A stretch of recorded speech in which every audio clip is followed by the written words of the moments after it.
fim de semana está aí e enquanto você planeja, por exemplo, assistir um filme, tem gente fazendo filmes que buscam por público dentro e fora do Brasil. Parte dessa produção esteve no Los Angeles Brazilian Film Festival. O evento acontece desde 2007, tem como organizadora a nossa entrevistada de hoje, Meire Fernandes. Bem-vinda ao Frequência Baiana, tudo bem? Tudo ótimo, obrigada por estar me recebendo aqui. Obrigado a você por ter vindo para cá, no meio do trânsito de Salvador. Tem trânsito lá em Los Angeles? Bastante. Mesmo? Quer dizer que não somos só nós os privilegiados. Temos bastante trânsito lá também. Então, Meire, o que é que você poderia dizer de balanço dessa última edição? Então, eu vou falar um pouco sobre o festival. Ele acontece desde 2007 e foi fundado por 2 baianos, eu e o jornalista Nazareno Paulo. E a gente faz o festival já há 7 anos, estamos indo para a 8ª edição. E agora a gente acabou de acabar o festival, o último dia foi na sexta-feira. A gente exibiu mais de 30 produções brasileiras, dentre elas longas, curtas e documentários, e foi um sucesso, foi muito legal. Produção baiana também, Meire? Produção baiana, a gente teve o documentário Guitarra Baiana, Daniel Talento, foi um show, foi muito bacana. Todo ano a gente tenta levar produções da Bahia, porque é claro, nós somos baianos e a gente quer ver também o cinema baiano por lá. Né, na capital mundial do cinema, é importante pra gente. O Haroldo Macedo chegou a dar uma canja, né, na Guitarra Havaiana, na exibição. Foi uma loucura, a gente convidou o diretor do filme para vir, o Daniel não pôde, o Haroldo foi representando o filme, e daí durante a exibição eu chamei o Haroldo, ele não tinha ainda chegado, estava preso em trânsito lá, e ele se atrasou, e quando o filme acabou ele entrou tocando, e para surpresa geral foi maravilhoso. Bacana. O pessoal gostou muito. O documentário é uma coisa forte, assim, forte, vamos dizer assim, né, em termos, dentro da produção que você tenta levar até esse público fora daqui do Brasil. Qual é o lugar do documentário? O documentário tem um lugar bastante importante. Esse ano mesmo a gente exibiu o filme Cidade de Deus, 10 anos depois, e foi assim um sucesso absoluto, porque quando você consegue resgatar, né, a história de alguém ou sobre algum fato. Então é muito legal a gente dar essa oportunidade para os documentários que não tem tanta visibilidade, talvez nas salas de cinema.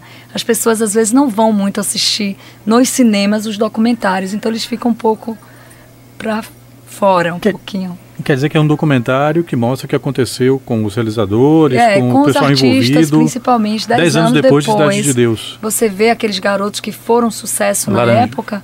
E que agora o que é que eles estão fazendo, né? Dadinho e muito interessante mesmo.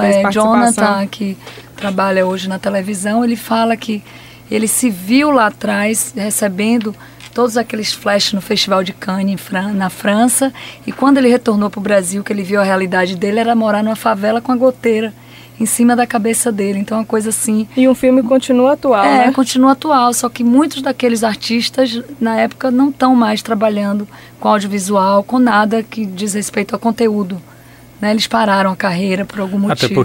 Até porque o Meirelles, ele buscou pessoas que não eram atores profissionais em boa medida, né? Então gente acabou... da comunidade, inclusive, alguns né? entraram no mundo artístico, né? O rapaz chegou até a fazer Meu Tio Matou um Cara. Exatamente. Né?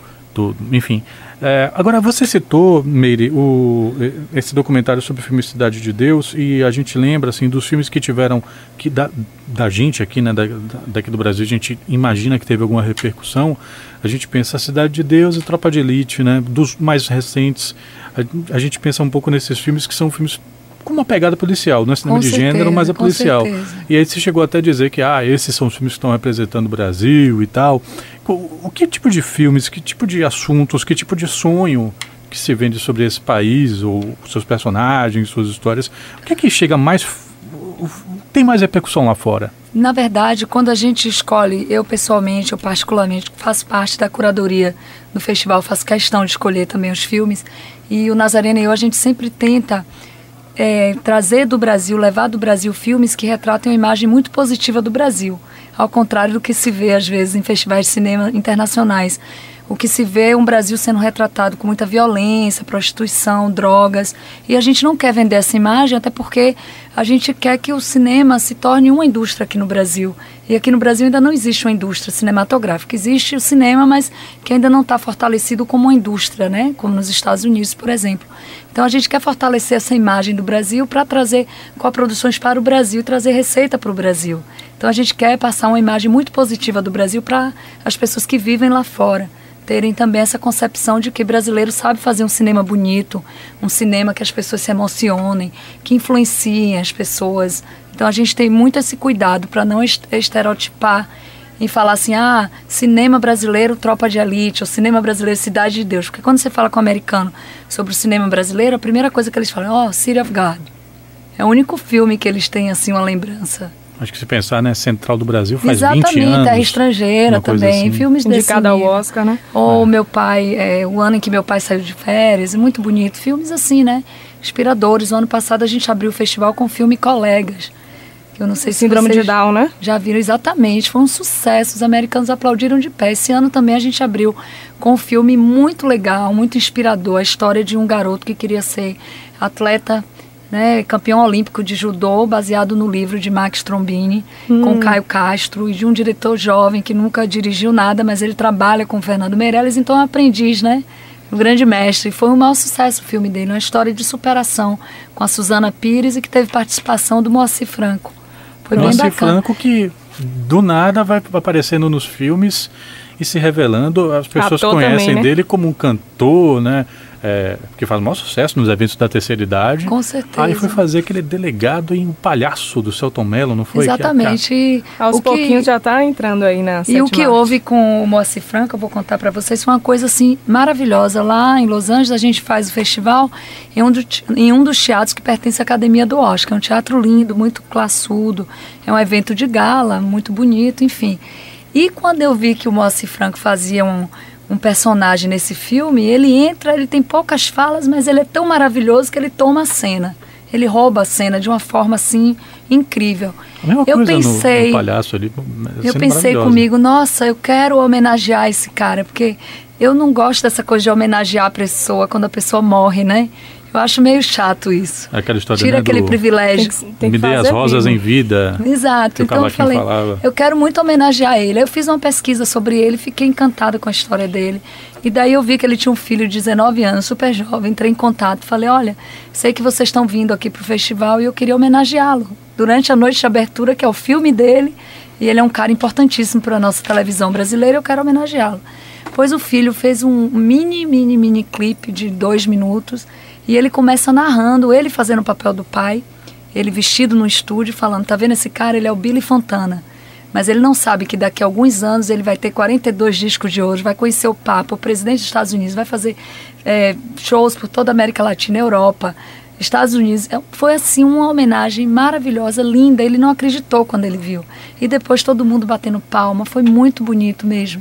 E a gente homenageou os 60 anos de carreira dele. Melhor parte para o artista, né? Ser reconhecido, né? Pelo trabalho que Com faz. certeza. Mas a gente vai voltar a falar de cinema. Né? Em vida, que é o mais importante, né? 6h18. A gente continua aqui com a organizadora do Los Angeles Brazilian Film Festival. Estamos aqui com Meire Fernandes, está comentando um pouquinho sobre o evento. A gente continua daqui a pouco. Você pode participar também do Frequência Baiana, inclusive para falar sobre o nosso trânsito equiparável com o trânsito de Los Angeles. Orgulhe-se do seu trânsito, tá vendo aí? Você pode entrar em contato com a gente pelo 8729-5248. Pode mandar também um SMS para cá. O número que a gente passou foi do WhatsApp. Se você quiser mandar pelo SMS, 72250, coloca BA na frente da mensagem de texto, e tá valendo também você mandar via Twitter, @BandNewsFM, _SSA, 6h19. Band News FM, Frequência Baiana. 6h23, a gente volta com Frequência Baiana. A gente volta também a bater um papo com Meire Fernandes, que é uma das curadoras do Festival Los Angeles Brasília Film Festival. Meire Fernandes, né? Falei certo? Você me olhou assim, achei que tinha falado errado. Falou certinho. Meire, deixa eu tirar uma dúvida aqui, uma curiosidade, assim. É o Los Angeles Brazilian Film Festival, Los Angeles, né? A gente imagina aqueles cenários, né, dos filmes e tal. A gente pensa na plaqueta, a gente pensa nas plaquinhas lá de Hollywood, essas coisas. E de uns tempos pra cá, me parece, assim, se fala de um certo... Não sei nem até que ponto está atual esse discurso, mas assim, de que não é mais o que foi antes, né? Numa época de ouro que não volta mais. Como é que é hoje, assim, o que é que Los Angeles significa? É uma questão simbólica ou ela de fato é um polo atuante, importante de cinema? É importante o evento estar acontecendo em Los Angeles? Com certeza, super importante. É a meca, né, do cinema no mundo. É Los Angeles, onde tudo acontece em termos de produção, em termos de inovação. Tudo mais tecnológico que existe vem de lá, de Hollywood. Então é muito bacana você estar lá e você levar um pouco do seu país para essas pessoas, dividir com eles, né? Um pouco da sua história, da sua cultura. A verdade, o que a gente faz é preservar a história do cinema brasileiro no exterior. Isso é muito importante, a gente ter esse acervo lá fora, até porque tem muitos brasileiros que moram nos Estados Unidos, moram na Califórnia, têm seus filhos que são criados já como americanos, mas que têm a raiz brasileira. Então eles têm que aprender o que é que foi, como que foi, quem são os cineastas, o que fizeram, como que eles modificaram, como que eles influenciaram. Eu acho isso muito legal de se fazer, ainda mais em outro país, né? Falando nisso, Meire, vocês estão em solo americano desde 2008, né? Primeira edição em 2008. Foi. Como é que foi levar esse projeto só com filmes brasileiros naquela época e agora, em 2014? O que é que mudou? Mudou bastante. Eu vou voltar um pouco no tempo. Eu estou nos Estados Unidos desde 1995. Eu vou fazer 20 anos que eu moro lá, no mesmo lugar, em Los Angeles. E em 2001, mais ou menos, eu trabalhava na Fox, no canal de TV para América Latina, cuidando da programação, e eu comecei a ser voluntária de vários festivais de cinema. Engraçado que lá tem uma visão muito diferenciada do Brasil de fazer voluntariado. Muitas pessoas se envolvem com essa coisa de ser voluntário, é bacana. E eu fui voluntária por muitos anos para festivais de cinemas americanos, que me pediam para trazer filmes latinos, não só do Brasil. Então eu comecei a aprender, eu nunca fiz escola de cinema, eu aprendi olhômetro mesmo, aprendi praticando, aprendi com os diretores a conhecer um bom filme, uma boa fotografia, uma boa direção, e me apaixonei por isso. E daí em 2007 eu trabalhava muitos anos numa empresa aeroespacial, nada a ver com cinema, depois que eu saí do entretenimento da Fox. Uma empresa aeroespacial? Qual é a sua formação, Meire? Eu me formei aqui na Bahia pela Universidade Católica em secretariado executivo. Lá nos Estados Unidos eu fiz marketing na UCLA, então não tinha nada a ver uma coisa com a outra. Mas aí eu estava trabalhando nessa empresa e perdi meu trabalho.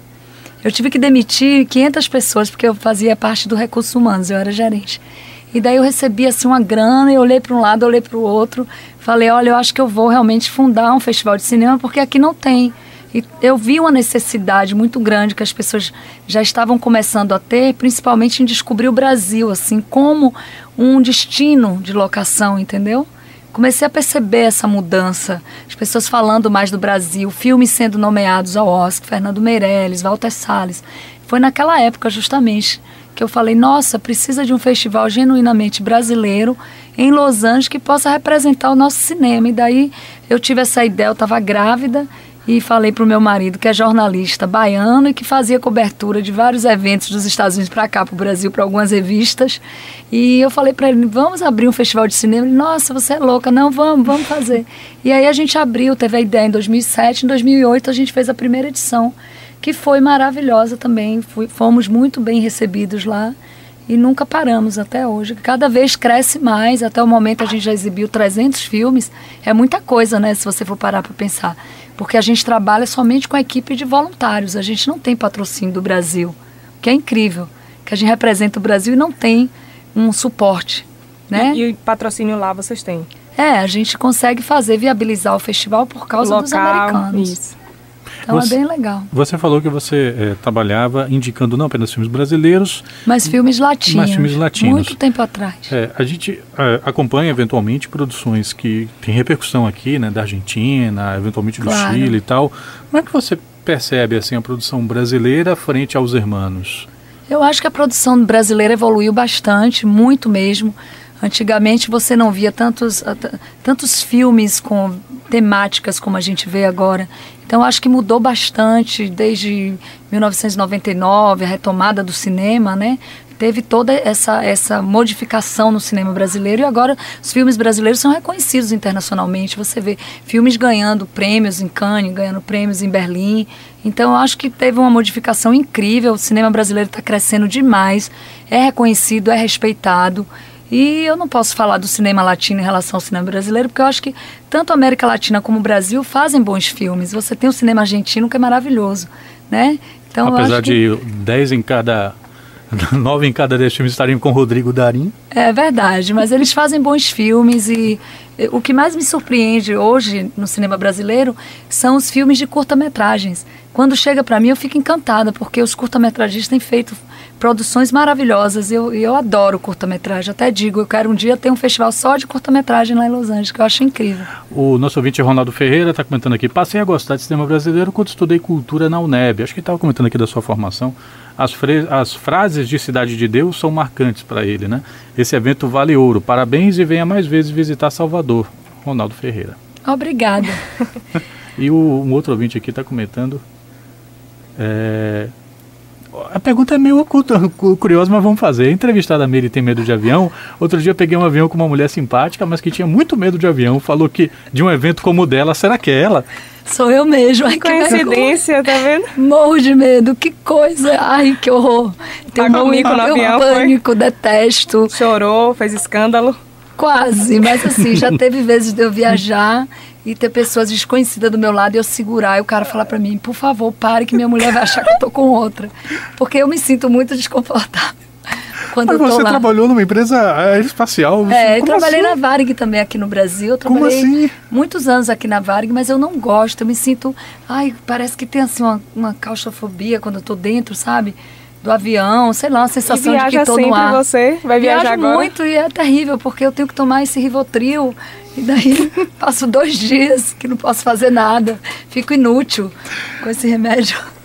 Meire, falando aqui em remédio, tem algum remédio para fazer o público estadunidense dar uma chance para filmes que são falados em outra língua, ou isso não é um problema mais? Não é problema de forma alguma. Todos os filmes que a gente passa no festival são legendados, né? Tem legendas em português, e você já vê muito hoje o americano querendo chegar perto do brasileiro para fazer produções. É incrível a quantidade que tem de americanos. Produções em língua portuguesa. Produções em língua portuguesa, coprodução, né? Desculpa, coprodução, misturando português com inglês. Eles querem fazer muito isso e eles veem muito. O nosso festival, na verdade, em Los Angeles, serve muito como uma mãe, assim, de dar conselho. Porque todos os americanos, eles procuram muito a gente para perguntar: como que eu faço para filmar no Brasil? Existe lei de incentivo no Brasil? Como que é um americano ir para o Brasil? Tem todas essas perguntas que rolam. Tem pessoas que têm investimento, que querem vir para cá, mas não sabem, não têm noção de como que funciona, né, essa parceria. E a gente ensina isso, a gente tem seminários, tem palestras, né? Agora a gente tem a feira de mercado, que essa Brasília Film Marketing influencia muito eles a virem e trazer as produções para o Brasil, né? A gente vende o Brasil como um destino de locação, na verdade. Curadora, quanto tempo você gasta vendo filmes? Muito tempo, eu passo assim... A gente começa o festival, na verdade, 6 meses antes dele ocorrer. Então eu passo tipo 2 meses direto assistindo o filme, quase todos os dias. 60 dias. Tem gente que diria que isso é um emprego dos sonhos, né? E esse filme agora que foi indicado para o Oscar, como é mesmo o nome? Não Quero Voltar Sozinho. Isso. Hoje eu quero... Muito bom esse filme. Começou como um curta-metragem e ele virou um longa e é um filme assim belíssimo, uma temática muito bacana. Esse ano, inclusive, a gente teve dentro do Labrif, a gente chama o Los Angeles Brazilian Film Festival de Labrif, carinhosamente, para ficar curtinho o nome. Ajuda muito. E a gente teve pela primeira vez esse ano uma mostra LGBT, que aqui seria, né, uma mostra gay dentro do festival, e foi muito legal, porque a gente percebeu que tem muitos filmes agora com essa temática, filmes lindos, inclusive um filme de um produtor do Rio de Janeiro chamado Márcio Rosário, e o filme dele ganhou a Academia Brasileira de Cinema esse ano, foi o melhor filme de curta-metragem. Então a gente teve essa mostra de curtas-metragens, tanto feito por brasileiros que moram nos Estados Unidos, como feito por brasileiros daqui. A gente colocou 5 curtas juntos e chamou LGBT, e foi muito legal, porque eles fazem muito isso lá, né, nos Estados Unidos, eles fazem essas mostras. Uma programação dentro já da programação, né? Exatamente, fica bacana. Bom, a exibição no Labrif... Melhor, né? Muito melhor. Melhor. A exibição no Labrif abre portas também para outros países. Fora da terra do Tio Sam, existe espaço também para quem exibe filmes dentro do Labrif? Com certeza. O que a gente faz, na verdade, a gente é um festival 100% brasileiro. Porém, tem as exceções. Eu acho que tudo você tem que abrir um pouco para as outras pessoas que têm interesse em conhecer melhor o seu país ou vice-versa, né? Então, o que a gente fez? De 4 anos para cá, a gente começou a fazer curadoria também de filmes de brasileiros ou americanos que fazem filme nos Estados Unidos, mas que tem um pouco de flavor do Brasil, ou seja, você pode ser americano, está fazendo um filme nos Estados Unidos, mas o seu filme tem a direção de um brasileiro, ou a direção de fotografia de um brasileiro, ou tem um artista brasileiro. Se o seu filme ele fosse todo americano, mas tiver algo brasileiro, a gente dá oportunidade para você. Então, esse ano a gente teve filmes que vieram de outros países, inclusive da Europa, né? Para o Labrife, filmes também americanos, feitos por brasileiros com americanos, falado o critério na língua é esse. Inglesa. Exatamente, tem que ter algo do Brasil. Não importa se é o cara que está fazendo o boom, né? A captação do áudio, não importa. Se tiver alguém que fale português ou é brasileiro, a gente dá essa oportunidade também. O que leva a um outro assunto, né? O que é que significaria, por exemplo, a Bahia, assim, em termos de emprego, de economia, na sua avaliação, ter uma indústria de audiovisual consolidada, pujante, produzindo? O que é que isso significaria? Eu me lembro de ter lido em algum lugar, até pessoas fazendo um comparativo com o que isso significaria em relação ao setor de serviços, que seria muito expressivo. Eu acho que seria assim, a gente já conversou bastante sobre isso, porque teve uma época que o Labrife teve o apoio do IRDEB, Paula Ribeiro, que é um cara muito antenado, que ele é filmmaker também, ele é cineasta, como o Araripe, que hoje está à frente do IRDEB, é um cara também de cinema e que entende perfeitamente essa necessidade. Eu acho que a Bahia, ela precisa urgentemente de alguém no setor cultural aqui de Salvador, seja ele qual for essa instituição, que venda mais a Bahia como destino de locação. Quando a gente teve o Caco Monteiro à frente da Bahia Film Commission, o Caco participou algumas vezes do Labrife e ele falava com a maior alegria, com o maior orgulho da Bahia como destino de locação. Então ele convidava os cineastas americanos a virem para cá, para Chapada, para o interior da Bahia, para filmar, porque aqui tem um cenário belíssimo. Só que eu acho que falta essa coisa de explorar mais, né, a Bahia como cenário. Eu acho que a Bahia poderia ser muito mais vendida, mas tem que ter alguém à frente disso com essa visão. Eu citei essas 3 pessoas porque eles têm muito essa visão de como tornar realmente a Bahia um polo para o cinema. Eu acho que seria muito bacana se eles começassem a pensar nisso até como uma forma de trazer receita, né? A gente tem um estado lindo, maravilhoso. Então, você fazer produções aqui seria fantástico. Por que sempre as produções têm que ser no sul do país, né? Tem que trazer para cá. Bom, dado o recado, né, Renato? A gente poderia conversar muito mais, falar sobre nossos filmes favoritos, etc. Falar sobre filmes sobre desastres de avião, que eu gosto muito desse gênero. Ela deve gostar também muito, né, Meire? Mas a gente vai ter que se despedir da Meire Fernandes, ela que é organizadora do Labrife. Exatamente. O nome carinhoso do Los Angeles Brazilian Film Festival. Quem quiser mandar para você, curadora, algum filme, está fazendo aquele filmezinho lá, uma produção, né? E está querendo uma chance lá, como é que faz? Imagina, eu quero convidar, aproveito a oportunidade para convidar todos os cineastas baianos. Eu amo cinema baiano, eu amo a minha terra. Queria ver mais cinema baiano no Labrife. Esse ano a gente teve poucos filmes enviados. Só entrar no nosso website www.labriff.com e eles vão ver todas as informações ou entrar em contato comigo também, Facebook, tudo. A gente coloca o site na nossa página também, Band News FM. Tá certo, a gente agradece aqui a participação da Meire e também dos nossos ouvintes, inclusive esse com o final de 0329, que lembrou da nossa entrevistada do avião. Ai, meu Deus, eu vou viajar domingo. Cuidado de que você vai segurar a mão agora. E eu vou viajar domingo, eu tenho que ter a mão dele de novo para segurar. Pois é, se alguém tivesse do seu lado, muito desesperado assim, né, indo para Los Angeles. Você já sabe que é o Bruno já mandou aqui, São Bruno.